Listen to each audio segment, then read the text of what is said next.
Tova and Paul welcoming you to this week's Inclusion Revolution on VoicePrint. We're awfully glad you're able to join us. This is our first show. For those of you who think you've just been missing us for a really long time, you'd be wrong. And we're really excited to bring to you the Inclusion Revolution. So, Tova, you mentioned Inclusion Revolution. What is... At least 3 times, Paul. So tell us, what is Inclusion Revolution? Well, really, Inclusion Revolution is more than just the national radio show that you're hearing today, but it's really an idea dedicated to moving our community right across Canada toward inclusion of persons with all types of disabilities. We have a real focus on universal access, which really means including as many people as possible. A great example of that might be something as simple as a ramp at a restaurant. One might think, well, it's really only here to support that person with a wheelchair. Mm-hmm. But the truth is, it's here for much more. It's to help the mother with the babies in the stroller, the person with the walker, or perhaps somebody shopping.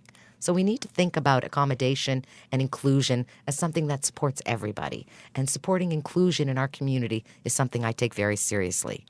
Now, Inclusion Revolution really is going to provide our listeners with an entertaining, informative opportunity, an opportunity to gain relevant knowledge that affects all Canadians.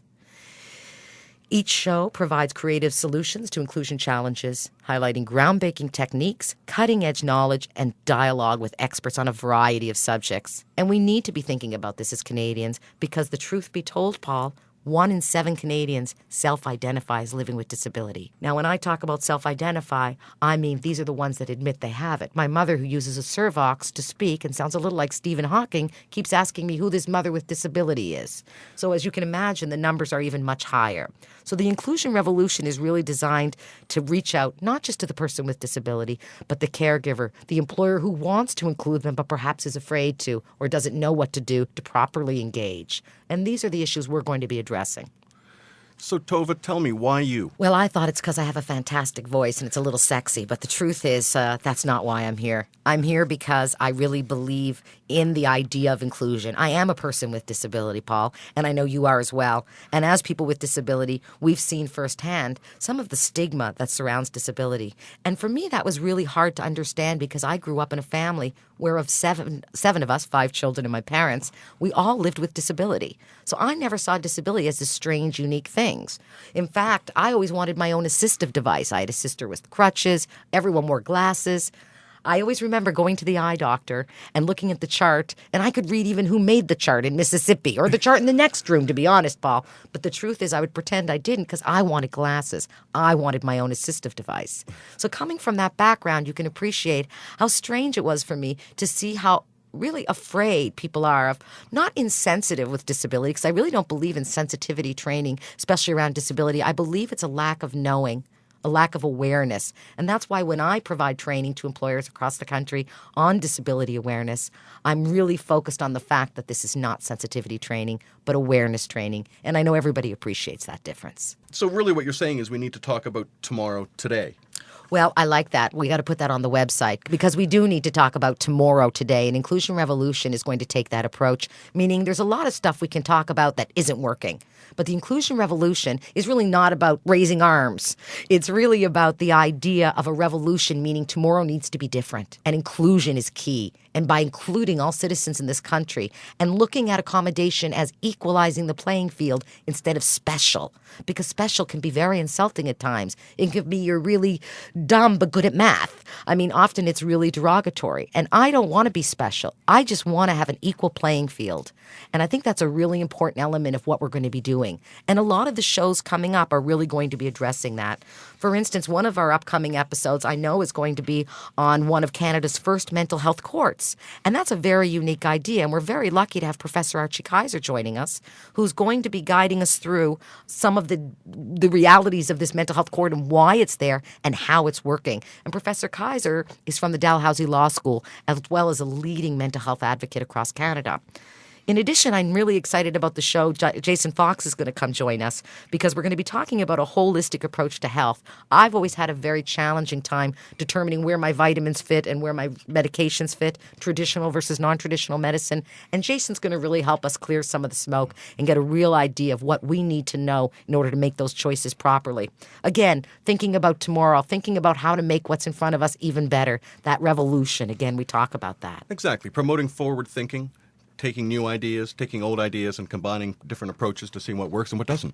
Bottom line is we're talking about best practices, which is a really great term for just what's working. And I'm really excited about our very next episode because Dr. Bruce Mills, a leading advocate in advocacy for persons with disabilities, as well as a leader in research, is going to be joining us as well for a show on self-advocacy. And that's really going to be our first show with a guest where we're really going to start digging in to where the inclusion revolution begins. Today, we really just wanted to introduce everybody to who we are, what we're trying to say, and give you a chance to tell everybody who isn't listening today to listen in, because we're really focused on providing you relevant information, cutting-edge information you may not find anywhere else. We want to be a clearinghouse of inclusion, and a clearinghouse of inclusion is a revolution, and that's what we're trying to do here today. A key part of starting any revolution is making sure we're all on the same page, Paul, and I guess what I mean by that is I wanted to make sure that we were all using the same words in the same way, because much like the Tower of Babel, if we're all saying the same thing but in different languages, it can get very confused. So I think the basics today, just to get us started on this, is to talk about some simple words like the word disability. What does it mean? The word impairment and the word handicap, which is used a lot, but frankly, I have found it misused. Let me give you an example. First of all, impairment is really a medical condition, and it results from an injury, a disease, a disorder, anything that really interferes with the body's structure or function.